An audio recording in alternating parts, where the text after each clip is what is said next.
اللہ مالک کا فرمان ہے وَفِي ذَلِكَ فَلْيَتَنَافَسِ الْمُتَنَافِسُونَ، سبقت لے جانے والوں کو اس میں سبقت کرنی چاہیے۔ حسن بصری رحمہ اللہ فرماتے ہیں جب آپ کسی شخص کو دیکھو کہ وہ آپ کے دنیاوی امور میں آپ سے مقابلہ کر رہا ہے، سبقت لے جا رہا ہے، تو آپ اس سے آخرت کے معاملے میں سبقت لے جانے کی کوشش کرو، اور زیادہ نیک اعمال کرو اور کثرت سے نیکیے کرو۔ اس آیت کی روشنی میں ہمیں بھی اپنی نیت کی اصلاح کرنی چاہیے۔ اگر کسی کا بچہ قرآن حفظ کر رہا ہے تو آپ بھی اپنے بچے کو قرآن حفظ کروائیے۔ اگر کوئی تہجد کی نماز پڑھ رہا ہے تو آپ بھی تہجد کی نماز شروع کیجئے۔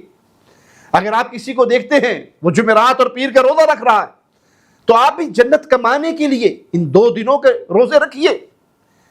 یہ ہے مقابلے کا میدان کہ آخرت کمانے کے لیے جو بندہ دوڑ رہا ہے اس کے ساتھ مل کے دوڑ لگائیے، اس سے جیتنے کی کوشش کریے۔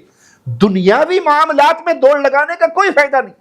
جیسے آپ کسی کے گھر جائیں، وہ گھر بڑا ڈیکوریٹ ہو، بڑا خوبصورت سجایا ہوا ہو، تو اسے دیکھ کر ماشاءاللہ تبارک اللہ پڑھیں، اس کے لیے برکت کی دعا دیں، لیکن اس کے گھر سے نکل کر اپنے دل میں یہ امنگ لے کر نہ آئیں کہ میں نے بھی اپنے گھر کو ایسے ہی ڈیکوریٹ کرنا ہے۔ یہ کوئی مقابلے کی بات نہیں ہے۔